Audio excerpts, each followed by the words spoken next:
For instance, with, who's this guy? Nick Jones. You know Nick Jones, he's pretty big right now. He's got something, well, last time I checked, and that was like a few weeks ago, he was sitting on 400,000 subscribers. He grew like wildfire, so he's probably right now, probably already, like maybe on 500, maybe going on 600,000 subscribers. However, I subscribed to Nick when he was still sitting on like 40,000 subscribers. His channel was just kind of, you know, teething, starting out. I found Nick last year. It was just last year. He's grown like a wildfire. Last year or year before last or whatever, he was sitting on, it was definitely last year. He was sitting on 40,000 subscribers when I first happened upon his channel, and I commented on that channel because he was only with 40,000 subscribers. Upon noticing that within a week, when I would go back to watch his content, within a week, like when I first found Nick's channel, he was still recording videos low quality outside in his veranda, wearing that gray sweater that he was always wearing in videos.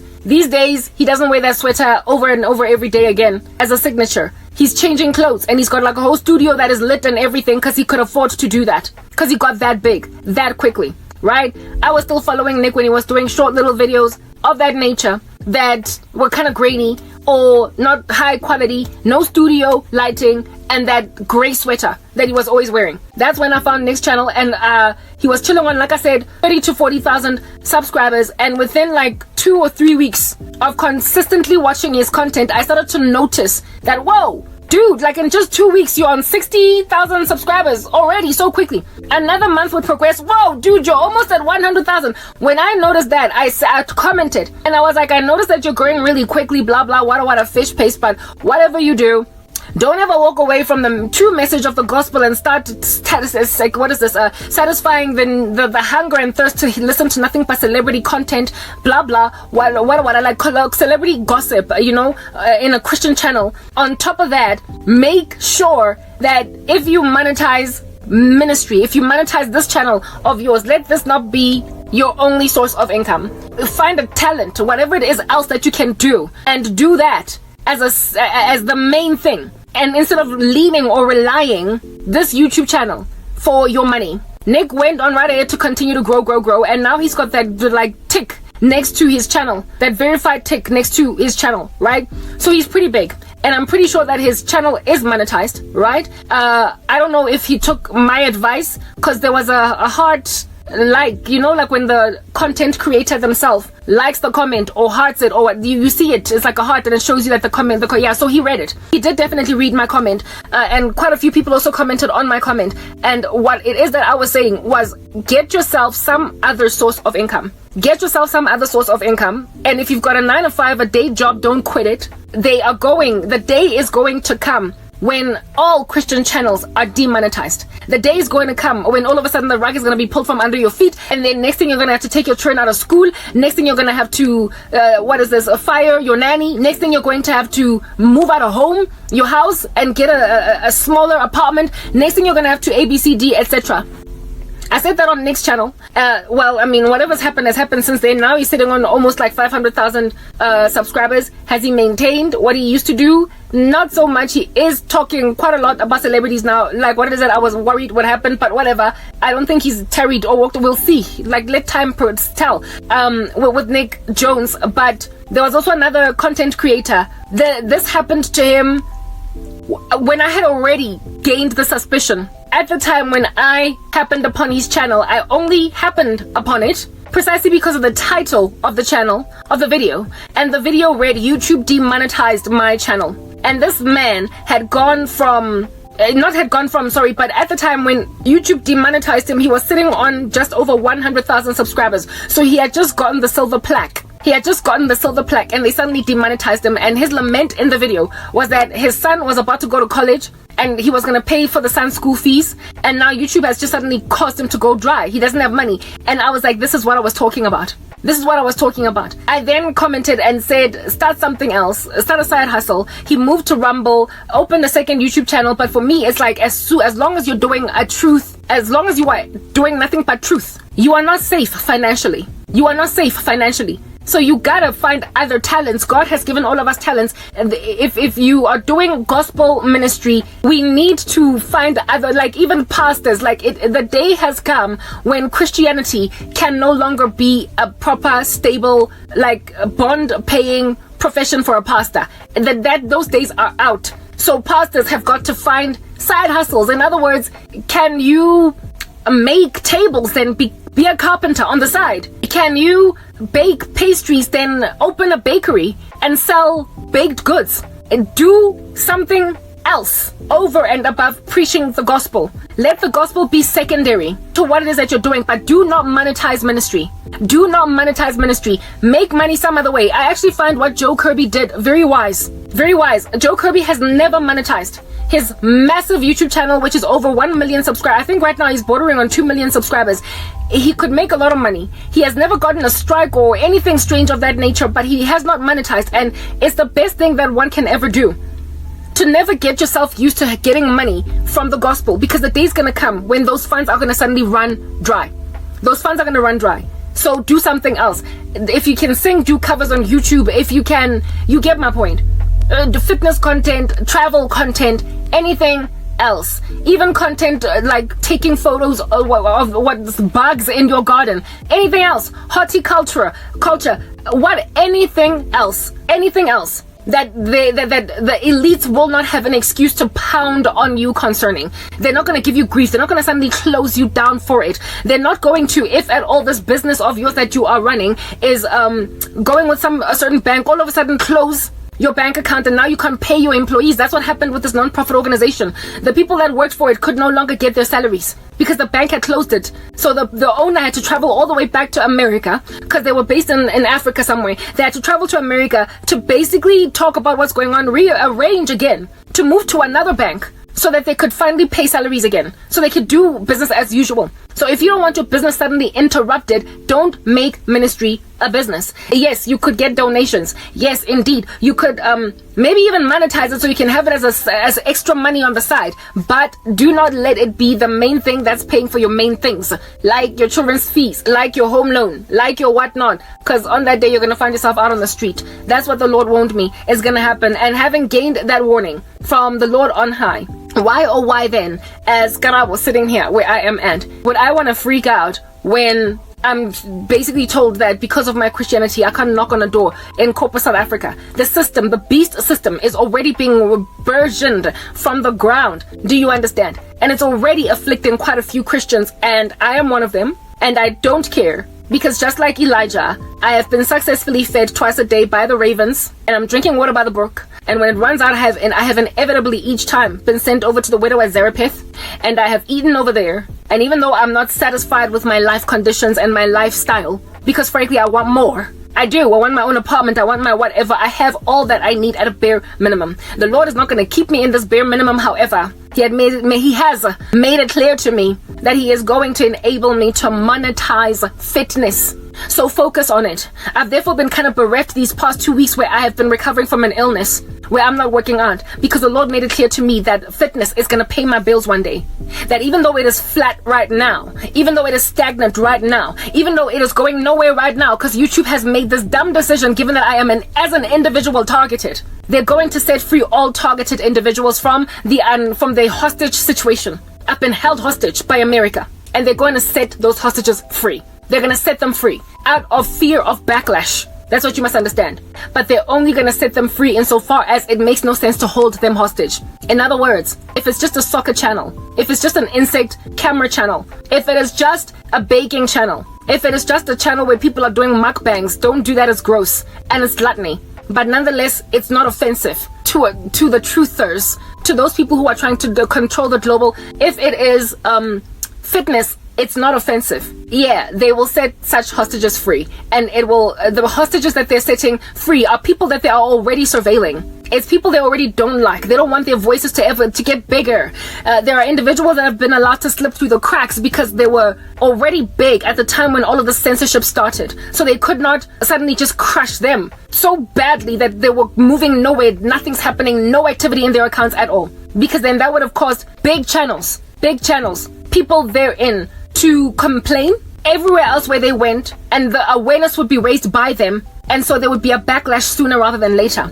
So they left the ones who were already talking on the rooftops a message that they don't like to do what they are doing, but they told themselves that we need to minimize the number of these rebels on the ground. They can only be a small handful. Plus, it is controlled opposition. In other words, it's a few enough of them that we can fight whatever fires they start. But once there are tens of thousands, if not hundreds of thousands more like them, that will also grow channels headed into the hundreds of thousands of subscribers, well into the millions even, we are facing resistance on a global scale against our system that we will not be able to come back from. So we have got to find or identify anybody at all that could get really big, but that's currently really small, and not let them get to the level of Russell Brand. Not ever let them get to the level of Candace Owens. Not ever let them get to the level of Jordan Peterson, whatever, all these other people that are talking. That are speaking an opposing message. I don't trust Candace Owens anymore. Ever since that Andrew Tate, that Andrew Tate interview,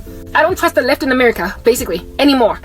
Because of what they have been recently just kind of doing. Not the left, but the right in America. I've never trusted the left in America, but I don't trust the right anymore. Because they're starting to look more and more like controlled opposition in a very uncomfortable way. But some people that I have followed that are rightist in their mindset in the US don't appear to be controlled. Puppet master, but are still independently operating because their channels are big but too small.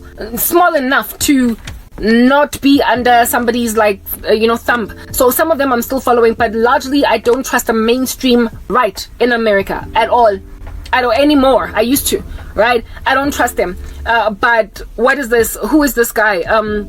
Anywhere else where there are rightist type commentaries across the world, I'm still holding on to those people, however big they are, however gargantuan they become. I'm holding on to them because they are people that were allowed to get to a certain level, and once they had gotten there, nobody could touch them anymore, and so therefore they were left to thrive on social media and not brought down. Their channels were not afflicted, but there was a resounding decision made all over the show that we are not going to allow for there to be another this guy. It's not happening. So anybody that is rearing their heads, threatening to be that thing that is still small, they're squashed before they can get anywhere. And that's what happened with me. I was squashed before I could get anywhere. I was good enough or intimidating enough to appear like somebody that could quickly become something effervescent.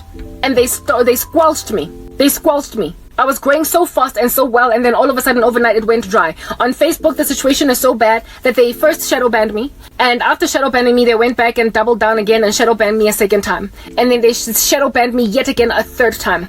I went from just growing freely on Facebook to I noticed that my growth has slowed down, but I was still getting growth. I noticed that my growth has getting slowed down, but I'm still getting growth, but less than before, to dead. It is so dead quiet on Facebook right now. I have been disincentivized from uploading there at all because I'm literally sitting on zero uptake of my content every video I upload. It happened on my ministry side. It then followed my dance side, my fitness side of my page.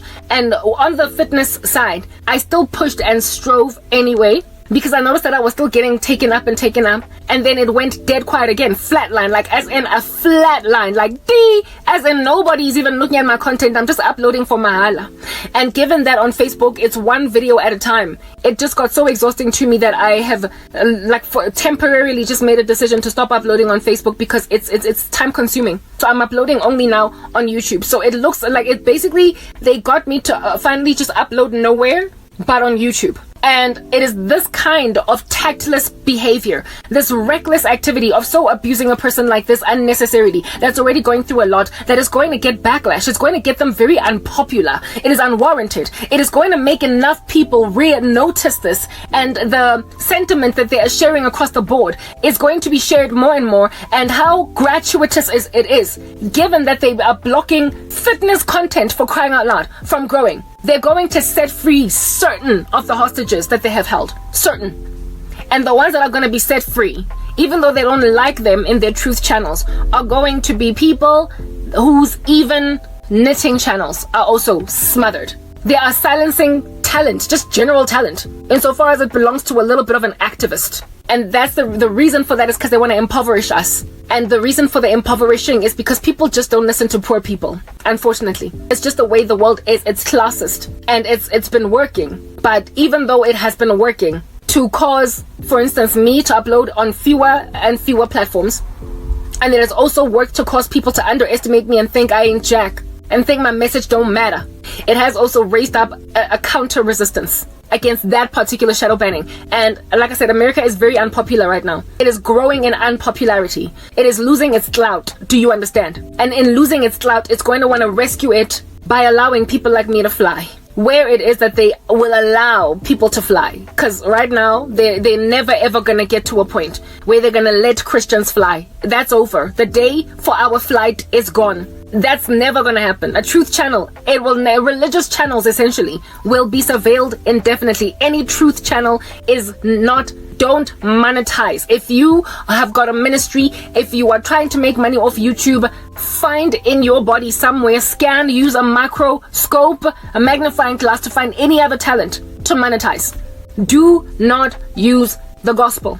And you know what? It's perfect that way, because then you will be genuine in sharing the word of God. You will not be tempted to capitulate to all manner and kinds of temptations to give the people what they want with their itching ears, who will want to gather for themselves, you as a teacher, to teach them what their itching ears want to hear.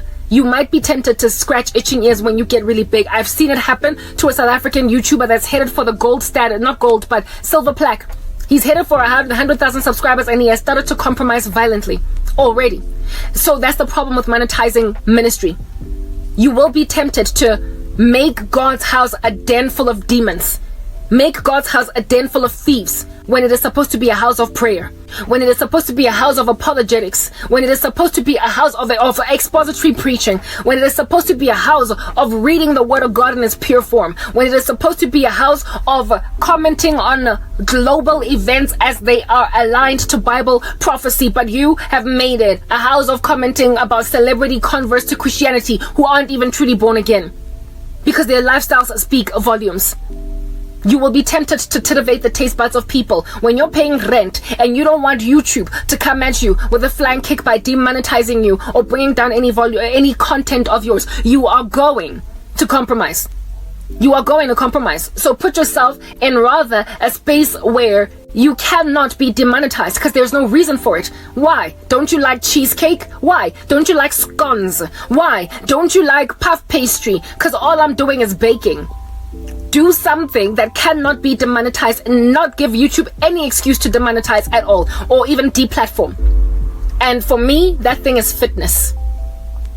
It's fitness. I also, of course, want to start baking.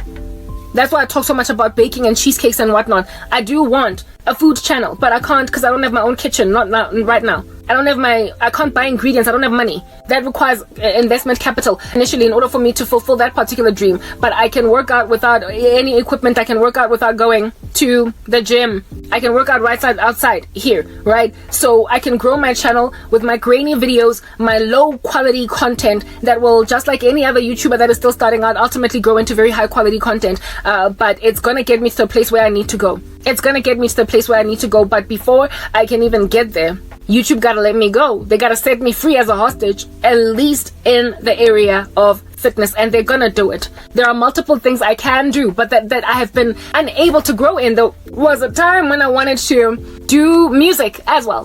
For Jesus, just come up with songs at the top of my head and sing that, or convert secular music into Christian songs. I rewrote a whole bunch of music. I started a YouTube channel called She Sings for Jesus. And the first videos I uploaded there, 0 views. I uploaded even shorts, 0 views. Who in the world gets 0 views on a short? Who guys? So I realized, I'm going to end up feeling like I can't sing at this rate. I'm going to end up feeling like I don't have any talent at this rate. Like I'm not worth being even looked at once at this rate. I'm going to end up feeling like my face is so ugly that nobody can click on a thumbnail with my face in it. I am going to end up feeling like trash. So just put it on the side until such time that these little monsters set the captives free, because God gave them a command to do so. They're going to let the hostages go, but they're going to let only those hostages that are doing covers on YouTube just to sing music They're going to let the people who are baking, they're going to let the people who are exercising go. They're going to let the people who are doing non-offensive channels go. And when that happens, that's when my fitness is going to fly off the shelves. So for those people who are looking at my situation, imaginative that I'm one day going to knock on boring corporate South Africa, when I was bored.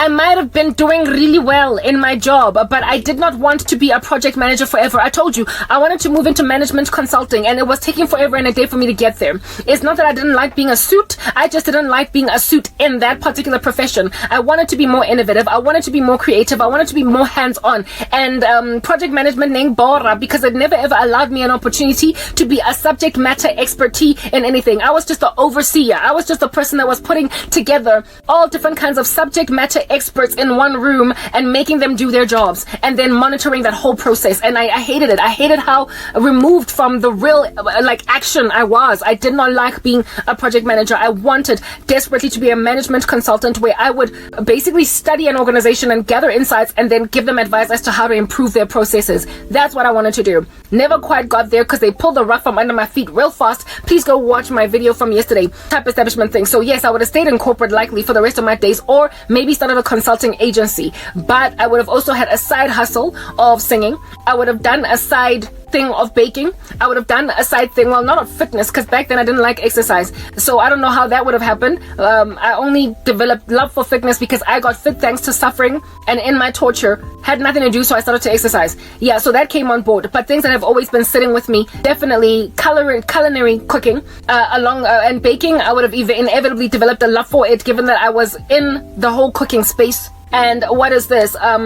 Singing. I've always been singing. I've always been experimenting with the whole singing thing. And when I came to Christ, inevitably, I started out with a blog, right? A blog where I was writing my stuff, my thoughts, and all that jazz. But I was going to inevitably graduate over to video. It's just that it happened a lot faster than I would have expected, because of the fact that I was persecuted so quickly. I took a camera and I recorded myself when I was suffering. Otherwise, I would have taken a little bit longer, but I would have eventually graduated to video. Why? Because I like to hear myself talk. And I also like to watch things that I record. I've always been that girl. So creative talents were always going to make me side money, but I was going to be a suit for the rest of my days. It was never going to change. It's what I went to school for. I loved it. I just did not love the actual profession I was in, but it was a road. It was a pathway to where I wanted to get. But now that has been taken away from me altogether. I can dream on entirely about ever being a management consultant, about ever being a consultant within the corporate space at all, because that is apparently, allegedly, not an option for me anymore. So now my creative talents are going to be what it is that make me all of my money. So that which was a side hustle is now going to be my main thing. And even a talent that I established because of sitting around for so long, bored and dying slowly inside, ultimately got burgeoned into something that could make me money. That is fitness, and it's going to be the thing that gets me out of here. Something that I would never have even cultivated if at all. I never was thrown into poverty and squalor. I was never ever going to be very heavy into fitness if I wasn't thrown into squalor. So thank you guys for basically training my body how to work out, type establishment thing. Now that you have gauged that, I am therefore not salivating at the prospect of knocking on corporate South Africa with a 10-year gap in my CV, them underestimating how good I could be at anything that I do based on that gap. Also, disregarding 10 years that I lost because of injustice that then is going to place my salary something like 10 years behind people that I was already slaying at the time that I was working. People who will have caught up with me and went beyond me because they pulled the rug under my feet. They threw me under the bus, and so made me a low earner in comparison to them when I used to slay the living daylights out of all of them. No, I'm sorry, I'm not doing that. Plus, all the promotions I would have gained up until now, all the businesses I would have started, all the organizations that would have headhunted me because of all the experience I would have gained, all that would be disregarded, and I'd be working amidst people who are 10 years my junior that will have no respect for who it is that professionally I truly could be. But I was robbed of that because of what under heaven happened to me. That is not something I'm ever gonna take laying down in my stride.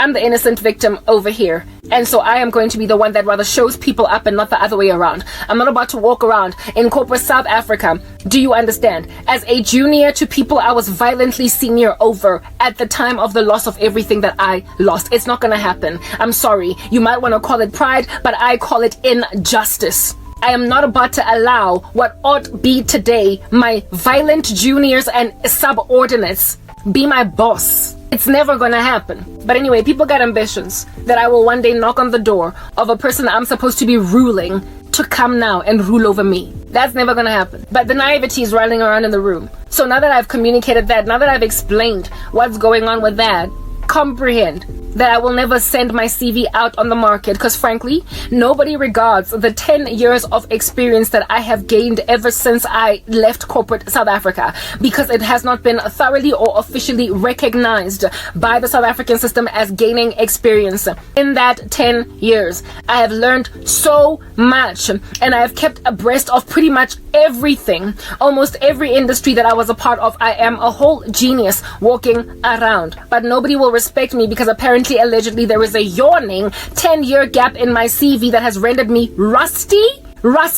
Are you serious? I'm rusty. Me. I am like plumbing that is squeaking at night as we sleep. For real, I'm rusty. No, you're rusty. You're the rusty one. Sitting where you're sitting over there, thoroughly comprehending me as one that needs to go and grovel and beg at the toes of people I am supposed to be the boss of, but they're not gonna boss me. And that's just the thing about having people be your bosses that you're supposed to be head. When they start to notice all of your skill, when they start to notice all of your talent, when they start to basically gauge your actual expertise and your subject matter, je ne sais quoi, the thing that you will finesse them with all up in that ecosystem, they then start to treat you like trash.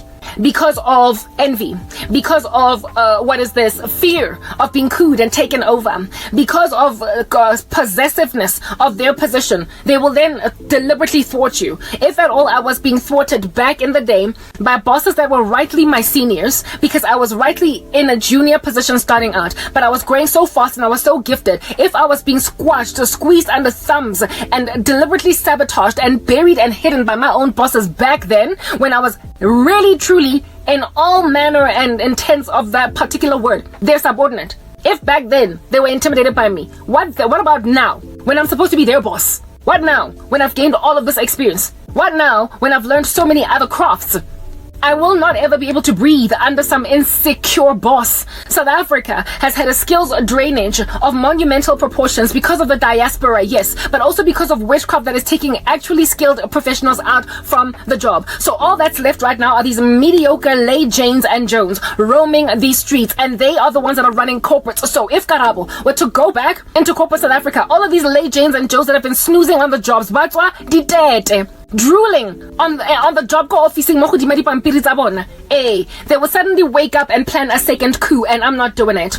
So frankly, I gotta be independent. I gotta earn money in a way that does not make me lean on the South African rope of Tarzan and so hit a tree.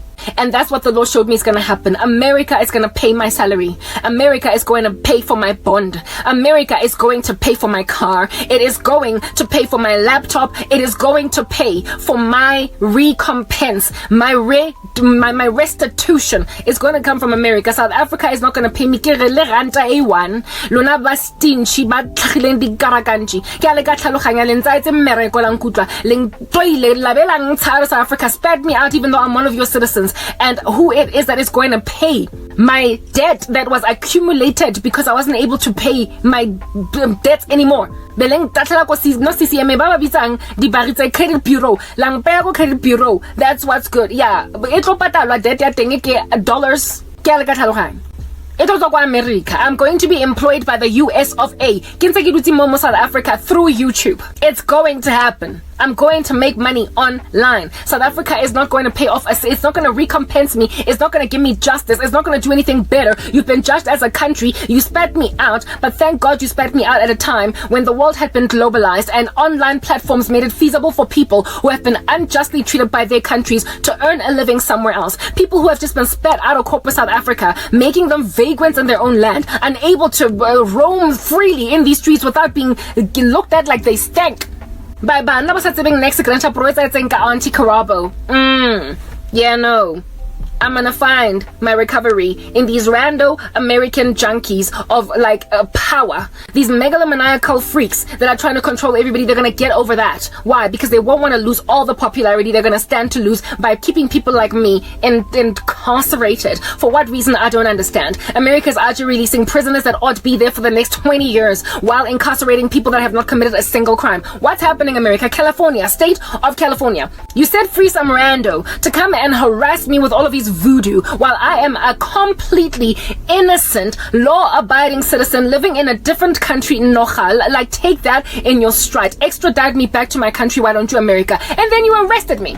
You properly put me in prison. You made out of me a hostage. You grabbed me and put me in an underground tunnel like Hamas. Because you've got babalas as well. And then anticipated that such inhumane, egregious violences of human rights are going to just be glided past. Like people are just going to walk right by them.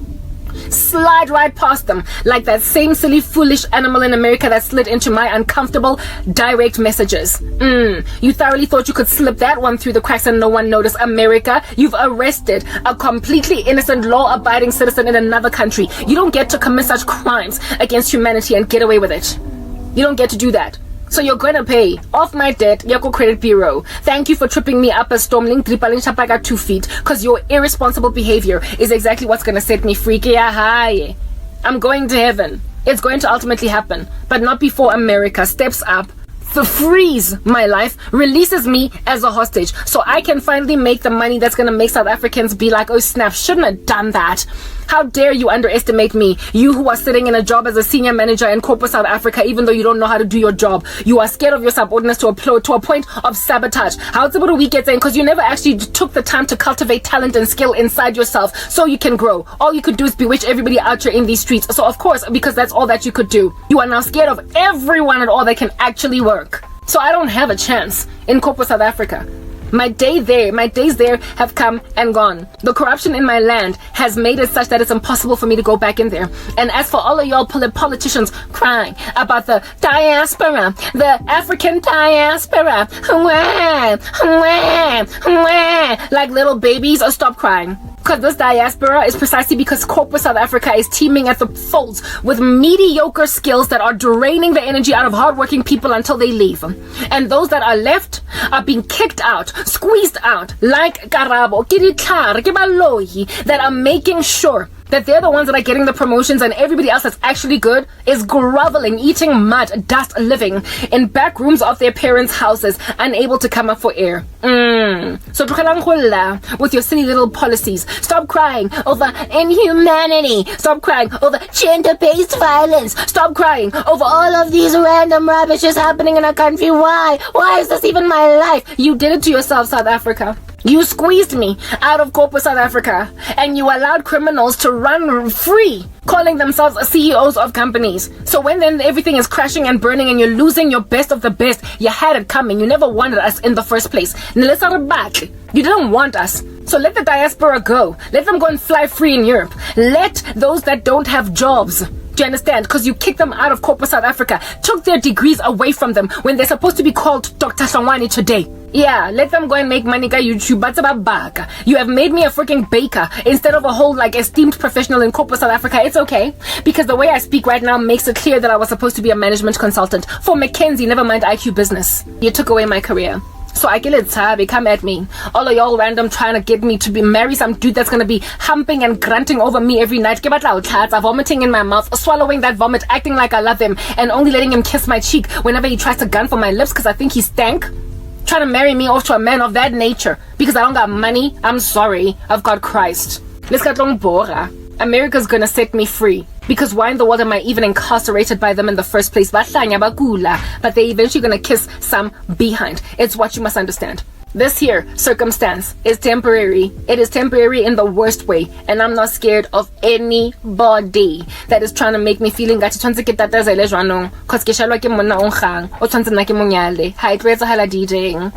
happening.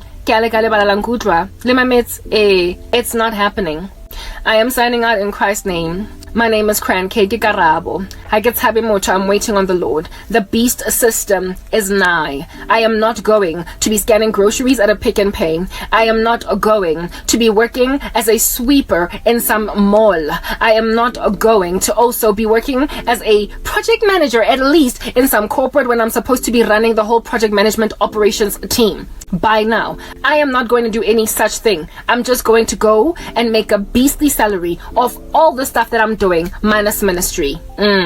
And on that day, South Africa, you're going to realize that God threw you into a debased mind. He let you do what you want to do.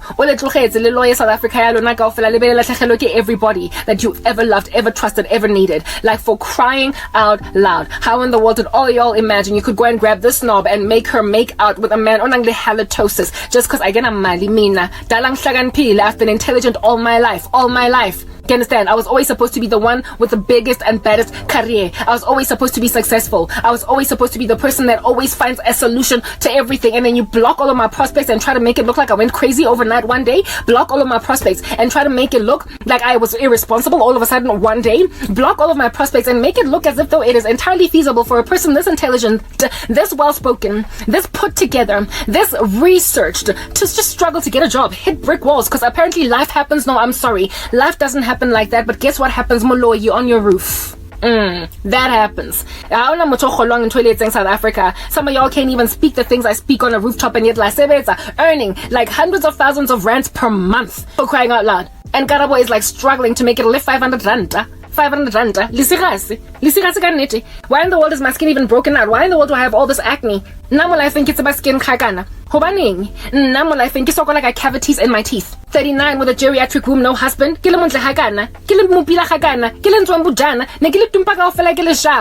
am I the only one not married? Yeah, cause la lawyer. And already and that's just a sad, disquieting thing as well. It's precisely because of how much that you're trying to regress me then to basically get that is like laying on my body every single night with me not even moving, not even saying ooh or ah, nothing at all, just so he can finish up. At least take it in. That girl Karabo. What's love got to do?